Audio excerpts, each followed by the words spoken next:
Gracias por estar acá.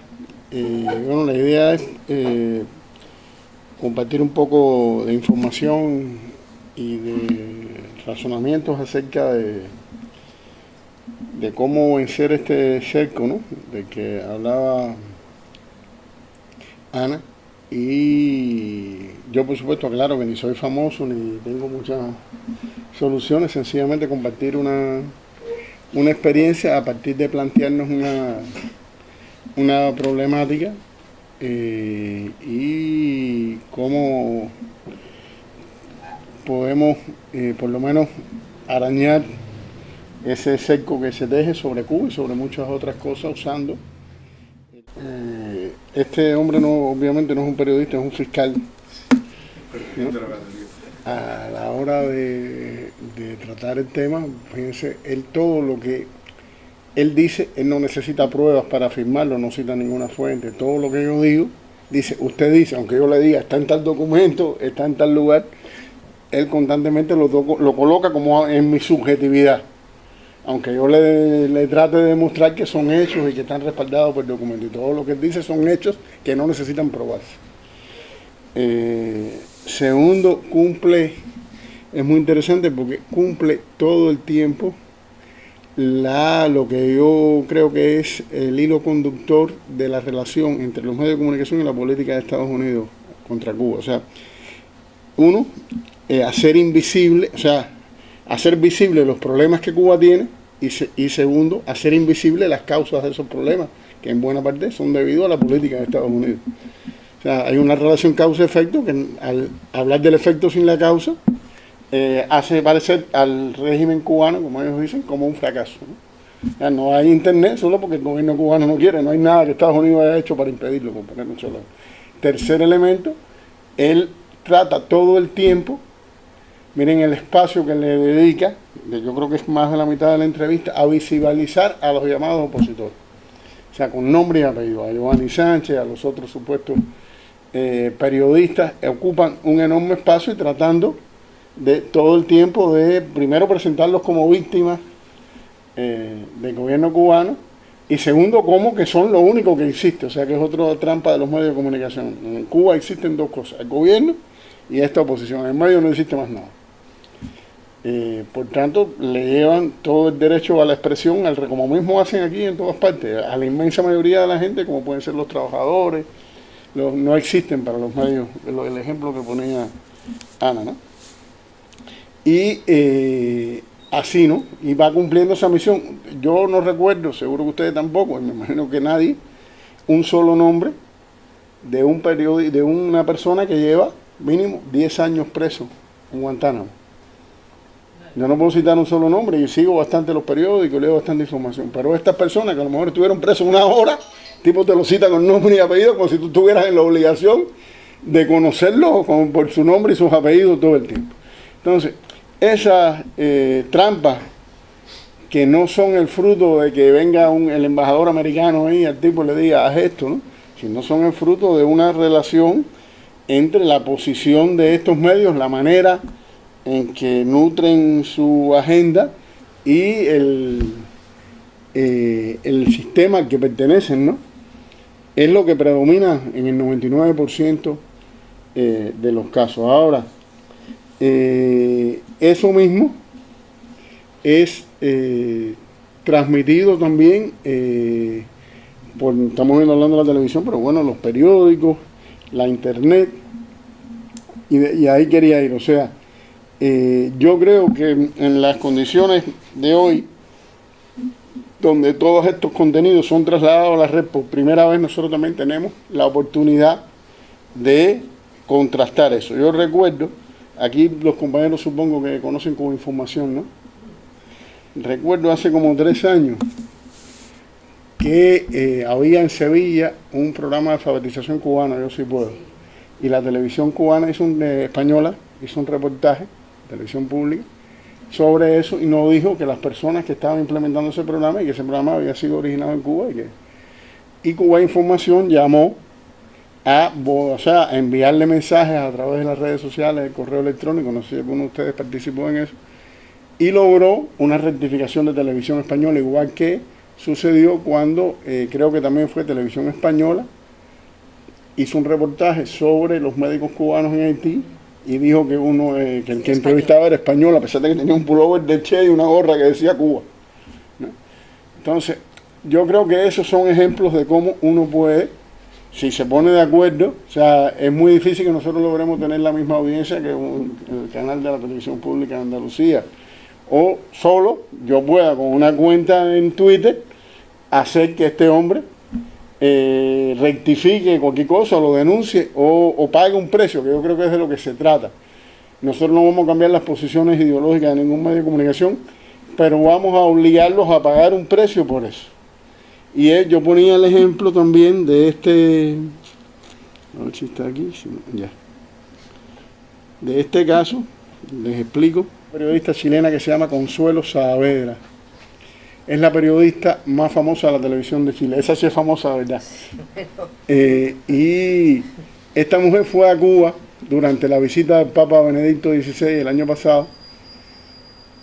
Y fíjense, es el mismo hilo, igualita a este otro. Hablando de una televisora pública y una televisora privada. Esa mujer, que fue en marzo del año pasado a Cuba, me localizó y me dijo que me quería entrevistar. Le dije que sí, que estaba ahí. Y estuvo hablando conmigo como 40 minutos. Me filmaba la entrevista. Incluso me dijo que quería ver cómo yo me conectaba a internet, la llevé, le enseñé cómo yo me conectaba a internet, todo eso. Pasó el tiempo, el día que la entrevista no salía, se me olvidó. Y en agosto, el 20 y pico de agosto, ya habían pasado como 6 meses, me avisan algunos amigos por esta red social, por Twitter, que se había transmitido un reportaje de esta señora sobre Cuba, vísperas de una gran movilización en Chile para reclamar educación pública y gratuita, y donde no era mi entrevista, yo aparecía un minuto en un reportaje de media hora, donde la protagonista era este mismo personaje, Giovanni Sánchez, y yo 2 o 3 más, y yo estaba ahí. ¿Cuál era mi función ahí? Decir que ellos habían sido plurales, porque me habían dado un minuto a mí, mientras le habían dado a varias personas que todas piensan igual y tienen un mismo jefe, o los otros 40, ¿no? Y entonces yo hice ese post en el blog, publiqué eso, pero hice una trampita, puse su cuenta en Twitter para cuando yo lo tengo conectado automáticamente a mi cuenta en Twitter, para cuando eso saliera, le disparara a ella directo a su cuenta. Y a la de Camila Vallejo, que era la que dirigía la movilización ese día a los estudiantes. Y se formó un gran problema, porque las personas que me siguen a mí en Twitter empezaron a retuitear y a cuestionar a esta mujer, porque ese día, en vez de estar hablando de cómo la policía golpeaba a los estudiantes, había hablado de cómo las libertades en Cuba supuestamente estaban reprimidas, ¿no? Donde nunca pudo encontrar una sola imagen de un policía golpeando a nadie. Entonces, ella, eso fue de tal magnitud que ella vino a ofrecerme explicaciones en la misma cuenta en Twitter, que eso no había sido así, que ya no podía poner la entrevista. Yo le dije, bueno, ponga la entrevista completa, yo no le estoy pidiendo que cambie nada, igual deme por lo menos el tiempo que le dio a los demás. Y bueno, eso fue una discusión, y la cantidad de cuestionamientos. Yo estoy seguro que esa señora más nunca vuelve a hablar de Cuba, por lo menos un buen tiempo, o por lo menos con ese enfoque. Y yo lo pongo aquí como ejemplo, no porque para nada tenga que ver con algo que haya hecho, sino porque me parece que es algo que nosotros estamos en condiciones de hacer más a menudo, y de que mentir sobre Cuba hacer que tenga un costo, y que o por el correo electrónico, o por una red social como Twitter, o con determinada denuncia que con nombres y apellidos, la gente, por muy cínico que sea, tiene una autoestima profesional, y no desde el punto de vista del insulto político o la adjetivación, sino del cuestionamiento de la profesión del periodismo, porque esas cosas que hacen no tienen nada que ver con el periodismo, ni con la profesionalidad, ni con lo que se enseña en una facultad de comunicación. Y eso es lo que durante los últimos 3 años he estado tratando de hacer con con mi blog. Por un lado, hacer visible lo que los medios de comunicación no hacen visible, y segundo, tratar de exponer los manejos que detrás y su relación con la política de Estados Unidos contra Cuba. Voy a terminar con el primer post que está en el libro, el primer texto que está en el libro, que tiene que ver precisamente con España. Y es un tema de actualidad porque vi recientemente, a veces en los espacios de las autonomías, eso hay más oportunidad que se abra luz sobre determinadas cosas, ¿no? Yo leía el otro día en el un periódico de Asturias que se llama La Nueva España, no sé si alguno lo vio, que un reportaje se llamaba El paro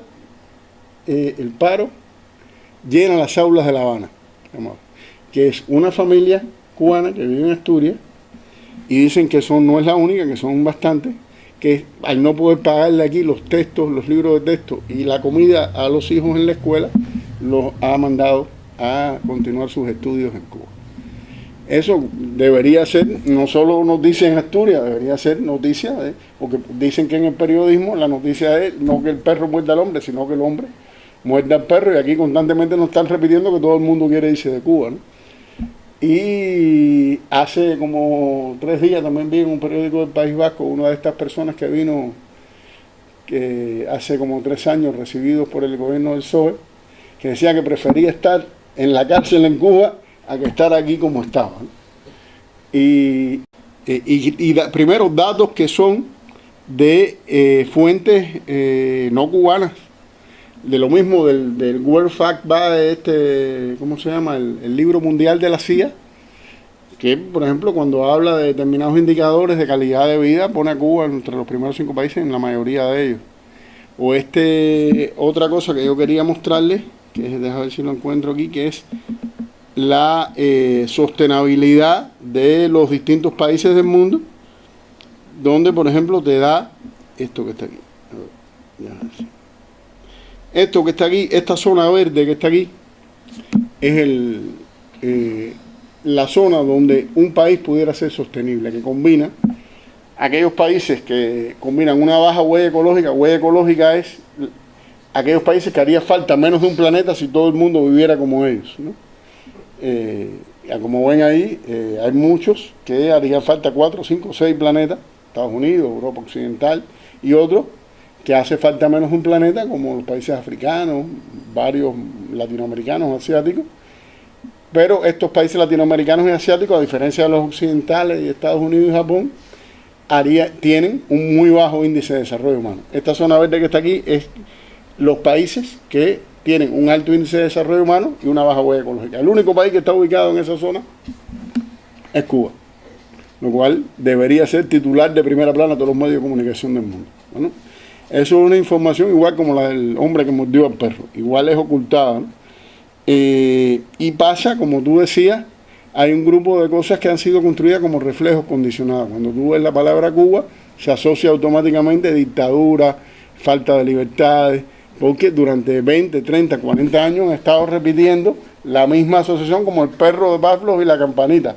Viene a cómo nosotros rompemos eso. Yo creo que con algún dato concreto, con alguna fuente de información. Anoche, por ejemplo, a mí me preguntaban en la Universidad de Valencia, y antes me preguntaron en la radio, y hay una entrevista que le hicieron a Willy Toledo en el periódico Levante, ayer también en Valencia, donde ya parten de decir que, bueno, ¿cómo en Cuba va a haber democracia si no hay elecciones? Entonces, bueno, en Cuba sí hay elecciones y tienen tales características y tienen tales cosas. Y cuando tú le explicabas, yo le explicaba ayer a los estudiantes en la Universidad de Valencia que los estudiantes cubanos cada 4 años tienen la oportunidad de rendirle cuenta al gobierno y poner a los estudiantes frente al presidente y a todos sus ministros a distintos niveles de dirección, pedirle sus demandas. ¿Por qué nosotros no tenemos eso? Y eso no es democracia, porque eso no son elecciones, ni son partidos. ¿Entiendes? Entonces, ese tipo de cosas, yo cada vez, pues, yo sé que tiene bajo nivel, pero son cosas que asombran cuando tú las dices y que no es el discurso que a veces nosotros también hemos desgastado de salud, educación, salud, educación, educación, salud, educación, salud. Entonces, se trataría de eso. Yo creo de todos modos, si en mi opinión, si en algún momento, y yo sé que aquí hay muchos compañeros que durante muchos años han acompañado a la Revolución Cubana en los momentos más difíciles del periodo especial, si en algún momento la ayuda material a Cuba, de enviar un ómnibus, de enviar medicamentos, era importante. Yo creo que hoy la ayuda más importante que se le puede dar a Cuba es en el terreno de la información. Por eso les hacía la pregunta de internet, por eso les hacía la pregunta de las redes sociales, porque en la misma medida en que Cuba vaya saliendo adelante y vayamos con todos estos lineamientos, resolviendo nuestros problemas, que son muchos, como ustedes saben, los procesos de cambio en América Latina nos acompañan, estas situaciones aquí se van a agudizar más y más se necesita demonizar lo que Cuba representa con datos como eso. Entonces yo creo que la solidaridad más importante que hoy podemos hacer con la Revolución Cubana es dar esta batalla en el campo de la información, que es la más difícil. El campo de la idea. Es la más difícil, pero es la más necesaria, ¿no? Pero mira, hay que aprovechar, yo lo que creo es que hay que aprovechar, sí, claro, hay que aprovechar las coyunturas y las cosas. Primero viendo lo de la doctrina Parot que tú decías. Bueno, hace una semana o dos, hace 2 o 3, pero menos de 3 y más de 2, este señor que ha sido proclamado un héroe de la libertad de expresión en Cuba, el huelguista de hambre profesional, se retrató y se abrazó al mayor terrorista del hemisferio occidental. La persona esta de la doctrina Parot, creo que se le acusa de 21 muertos, ¿no? Sí. Bueno, este hombre tiene 73, más el turista italiano, más el 73 del avión nada más el turista italiano, más el otro, y el héroe de la prensa española, el cubano, el premio Sájarov de los derechos humanos del Parlamento Europeo, se abraza con él. Y anda por suerte por Miami, como todos sabemos. No se lo tengo que contar a ustedes. Bueno, eso debería ser. Otra vez vuelvo al hombre que mordió al perro. El héroe de los derechos humanos, que todos los días aquí salen los periódicos y en las televisoras hablando y diciendo, bueno, yo creo que tenemos por lo menos que decírselo a todos que podamos y mostrarle la foto. Mira, este hombre aquí, doctrina Parot, no, este se merece la de Parot, la del otro, todas las doctrinas posibles, y está suelto. Y el otro le hace un homenaje. Y aquí nunca, en los medios de comunicación, esa información va a salir. Jamás, jamás. Porque es un héroe que han construido un mártir de la libertad de expresión. Mártir de la libertad de expresión. Entonces, esa farsa yo creo que es la que tenemos que hacer evidente. Y la otra cosa, ¿de qué se trata la libertad de expresión? Que es lo que yo trataba de decir ahí. ¿Para quién? Libertad de expresión. No solo el tema de lo que decía Correa, del dueño de la libertad, del dueño de que tiene. Dice Noam Chomsky, que es lo que yo no me canso de citar cuando me hablan del tema, y que es una fuente muy reconocida, que todo el mundo dice que sabe mucho. Noam Chomsky dice que los medios de comunicación, los contenidos los definen dos cosas. Una, los accionistas, y otra, los anunciantes. Esa es la libertad de expresión, es la del accionista y el anunciante. Eso es lo que yo digo, ¿no? Dime un medio que se pueda sostener aquí sin accionista ni anunciante. Y si alguno de ustedes es accionista, si alguno de ustedes es anunciante, y si algún sindicalista, si algún trabajador es accionista, si alguno de los que están en paro es anunciante, entonces ya, sencillo. ¿Para quién es la libertad de expresión? Para el que puede pagarla. Esa es la más sencilla respuesta. Y la otra cosa igual, que, dime, ¿por qué los muchachos estos de ayer, yo le dije, bueno, todos los problemas se reducen a una persona, de ustedes se reducen a una persona llamada huerta? No, es un sistema. Ustedes no le pueden explicar, mañana le ponen otro, igual que todos los problemas de paz se reducen a una persona que se llama Merkel. Nunca hay la libertad de expresión es mientras tú cuestiones a una persona, no a un sistema. Esa es la otra cosa que está bien claro. Pues ponle eso. Mañana quitan a Merkel y ponen a otro que se llama Pepe, como tú decías. Pasado mañana es otro. Pero al que se llama capitalismo nadie le araña la pintura. ese sí no puede aparecer con el nombre y apellido en ninguna parte. Ajá. Esa es y yo creo que eso es lo que tenemos en las discusiones, en las conversaciones, pero bueno, tú dices esto en una televisora y te sacan del aire. Eso es la verdad también. Entonces, eso es lo que no, y por eso hay esa agenda agresiva que tú decías, porque eso es lo que no se puede decir. No es que le digan lo que tiene que decir, que en este caso sí vimos que le dicen lo que tiene que decir, sino es que saben muy bien lo que no pueden decir. Y como decía mi amigo Pascual Serrano el otro día, no hace falta la censura cuando todos los periodistas que pueden ser censurados están en el paro. Para que aquí no hay nadie a quien censurar. Esa es la verdad. Pero todos esos razonamientos, yo haría. Blanca, ¿no? ¿Me dijiste? María, perdón. María, yo haría una lista, si tú tuvieras tiempo, de 4, 5, 6, 7 razonamientos de este tipo. Así, el de Chonky, el de Pascual, el otro, y lo tendría ahí, lo tendría en mi tuit de reserva, esto, el otro, y eso es incuestionable, eso es aplastante, porque además no solo le es útil al que sufre el problema, sino a todo el mundo, porque cuánta gente está en el paro. Pero el periodo, sí, pero este quebró y nadie lo ayudó, pero el país está en rojo hace años y siempre aparece alguien que lo salva. Siempre aparece alguien dispuesto a salvarlo. Y el otro, aparte, el público ahora es mejor que cuando salí impreso. Lo único que tiene menos lectores, ya no se imprime. ¿Por qué? Porque es más libre. Ya no depende de quien le dé dinero. Menos, ya no tiene que pagar la impresión del periódico. Ahora es mejor periódico, es más objetivo que cuando lo inventaron para servir al gobierno Zapatero. La capacidad que tiene el sistema para comprarlo. Hoy yo leía en el ABC una entrevista a un director de cine que a mí me gusta mucho, no sé si lo conocen, en español se llama Rodrigo Cortés. Ya Rodrigo Cortés no hace películas en Hollywood con Robert De Niro, ¿cómo se llama la otra? Susan Sarandon. Pero la primera película de Rodrigo Cortés, que fue en el año 2005, de la cual nadie habla, de la que nadie habló en este país, se llama El Concursante, cuando puedan verla, creo que está libre en internet. Que se adelantó a la crisis, es un curso de economía política.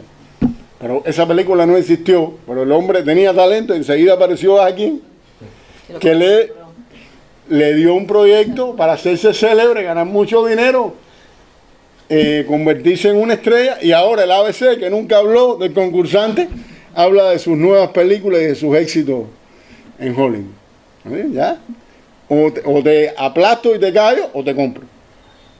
Esa es el sistema así. Así se trata la disidencia, de verdad. La verdadera disidencia. Pero primero nosotros tenemos una ventaja, que es, o sea, aquí, por ejemplo, hay 2 o 3 gente que son supuestas organizaciones. Uno que, yo no me acuerdo ahora cómo se llama, Plataforma Cuba Democracia Ya puede ser, ¿no? Sí.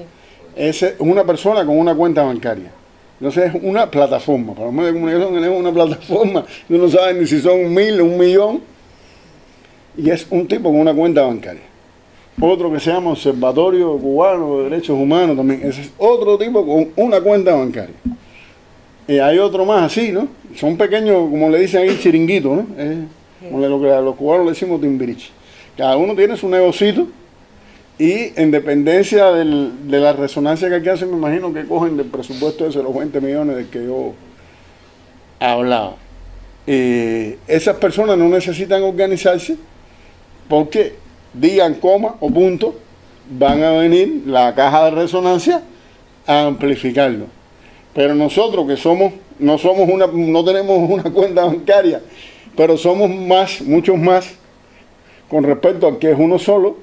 Yo creo que si tuviéramos y estuviéramos organizados en estos espacios, pudiéramos alcanzar más resonancia, ¿no? Compartiendo información, no solo produciéndola, porque a veces,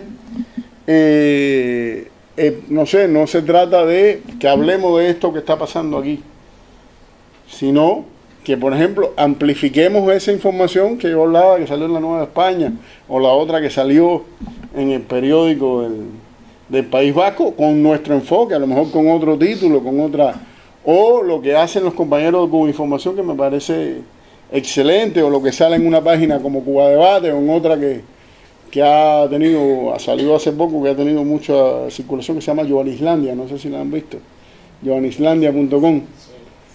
Entonces, lo primero de lo que se trataría es de tener fuentes de información. Por eso hablaba de Cuba Debate, de Cuba Información, de algunos blogs. Antes nos quejábamos, yo me acuerdo que muchos de los compañeros decían, bueno, no hay información, no sé. Yo creo que eso ha ido cambiando. Ahora de lo que se trata es de que hay tanta información que una solapa a la otra, y la información de todos estos grandes medios de comunicación encubre la otra información. Entonces, ¿cómo nosotros nos organizamos para hacer visible esa información? Y la otra cosa, para romper el círculo de nosotros, porque los que estamos aquí estamos convencidos. ¿Sí? Tenemos que llegar al círculo de la persona que es honesta, que es de buena voluntad, pero que lo que hace es ver el noticiero, imagínate tú, la intoxican, y hay personas que nunca van a cambiar de opinión porque son votantes, como dice mi amigo Willy Toledo, votantes del Partido Popular. Entonces ellos son, el otro día cuando yo venía en bus ya ni me acuerdo, de Sevilla a Murcia, que son 7 horas, ¿no? Se me sentó al lado una señora, y en ese momento, a poco rato me llamaron por teléfono, y ella me pregunta si soy cubano. Le digo que sí, y me dice, ¿cubano? ¿Y tú vives en Cuba? Sí. ¿Y vas a volver a Cuba? Sí. ¿Y por qué ustedes ahorcan a los homosexuales en las cárceles? Fue lo que me dijo. O sea, cuando una persona es capaz de sin temer hacer el ridículo, hacer una pregunta como esa, uno lo primero dice, bueno, ¿cómo será su concepción del mundo, no? Y no es la única, hay mucha gente así. Bueno, entonces, ¿cómo nosotros llegamos primero, no a este tipo de personas, pero a los que están en el medio, ¿no? De que todos los días son bombardeados por esta información muy manipulada? Y de lo que se trata es de romper ese cerco, también correlacionándolo con otros temas. Por ejemplo, otra vez que pasó algo muy revelador, hace como 6 meses en Alicante, otra de estas personas que vino de Cuba y fue acogida aquí como refugiado, sufrió un desahucio, no sé si lo... Bueno, el desahucio es el tema de los temas aquí, ¿verdad? Bueno, esa es una oportunidad de conectar la lucha por los desahucios aquí con el tema de Cuba y con la verdad, porque esta persona se enfrentó, nunca había visto, ¿cómo se llama esto? Los que se visten de cosmonauta. La policía. Un antidisturbio, sí. Un antidisturbio de eso, nunca había visto en su vida un antidisturbio, y tú veías a aquella mujer en el video, pobrecita, tratando de morder a aquel hombre, y otro con un vidrio, tratando de cortar aquello. Era una cosa, pero además de que es doloroso, yo creo que en ese tipo de hechos se sintetiza la diferencia entre dos concepciones, entre dos sistemas, y cómo nosotros logramos hacer visible eso, y aprovechar coyunturas como esa, que son realmente muy dolorosas y muy lamentables, pero bueno, que son hechos que están ahí, ¿no? A ver, ¿qué es mi percepción, ¿no? No es que lo olvidamos, es que lo machacamos. Pero yo estuve ahora hace 2 semanas en el Sáhara, y mucha gente ahí de izquierda, que creo que sí que son de izquierda, no son de socialistas ni obreros, pero son de izquierda,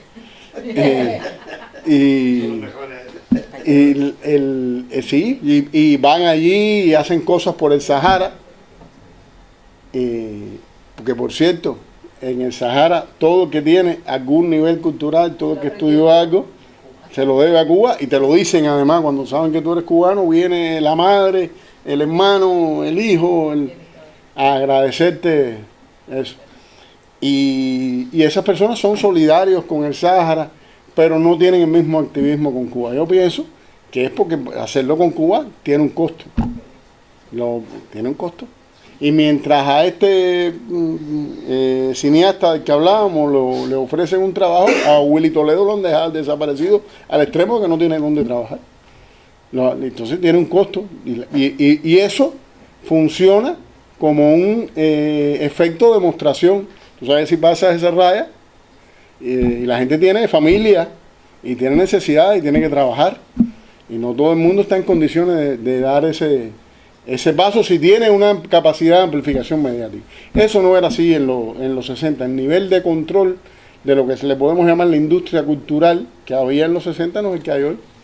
Y el nivel de concentración, antes tú te podías encontrar medios de comunicación que tuvieran más independencia. Aquí en América Latina es diferente. En México, por ejemplo, existe un periódico como La Jornada, no sé si lo conocen, que es un periódico que ha logrado sobrevivir en medio de un escenario totalmente derechizado de la comunicación, que no significa ninguna amenaza para el sistema, pero ha logrado ser viable económicamente. En México, por ejemplo, La Jornada publicó los cables de Wikileaks, donde demuestra, no esto que yo digo de Giovanni Sánchez, demuestra cómo el embajador norteamericano decidía sobre el ejército de México y sobre la policía de México, y como le decía al presidente cuándo había que ocupar Ciudad Juárez y cuándo había que desocuparla. Una cosa que a cualquier gobierno le significa la debacle, y no pasó nada, porque eso se enteraron los que leen el periódico, pero no los que ven la televisión, ni los que leen la radio. Entonces, y ya hay un compañero mexicano que es editorialista de La Jornada, se llama Pedro Miguel, que fue el que coordinó ahora, no sé si saben que en Cuba le hicimos recientemente una entrevista a Julian Assange. Que por cierto, si Julian Assange hubiera rozado con una pluma al gobierno cubano, hubiera sido primera plana de todos los medios de comunicación. Pero como habló de Fidel, habló contra el bloqueo, dijo que Giovanni Sánchez era una cara de guante, como decimos los cubanos, no salió en ninguna parte. Entonces, el gobierno que es enemigo de Internet es considerado por Julian Assange un héroe. Y la heroína de Internet, que los medios de comunicación venden todos los días, él la considera una farsante. Y este hombre, que es el líder de la libre expresión en Internet, dice eso y no es noticia. Esa es la... Entonces, yo creo que no tiene que ver con la izquierda, tiene que ver con cómo se ha conducido por los medios de comunicación y esa percepción de la izquierda y cómo se han construido determinadas líneas rojas, y también con lo que significó el derrumbe de la Unión Soviética. Y mucha gente que hasta ese momento era de izquierda de verdad y respaldaba la Revolución Cubana, se adaptó al cambio y fue a colocarse en otra realidad. Te pongo un ejemplo, ya que estábamos hablando ahorita de la doctrina Parot. En uno de los más grandes escritores de este país, a mi juicio, un gran intelectual, no sé si todos lo conocen, Alfonso Sastre, ¿okay? Ha pisado las dos líneas rojas, la de Cuba y la del País Vasco. Era columnista del País en los años 80. Después fue columnista del Mundo, creo que después fue columnista de otro país, y ya no es columnista de ninguna parte.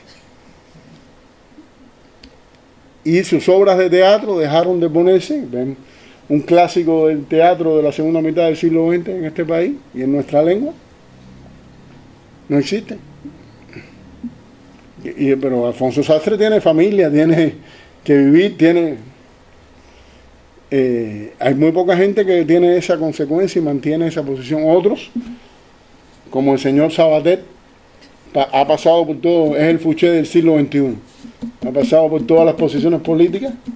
Era comunista, después fue un tipo hijo de otro, y hoy tú le mencionas a Sabater la palabra Cuba y ya tú sabes lo que vas a oír.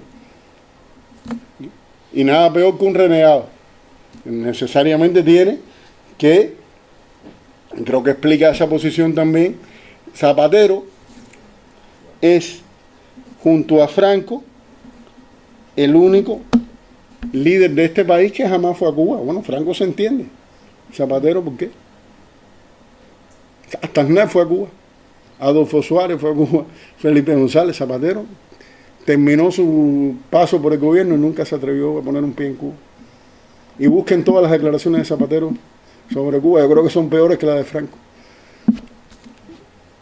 Entonces es la izquierda, pero esa es la izquierda para los medios de comunicación. Esa es la izquierda para los medios de comunicación. Gente que se reclama del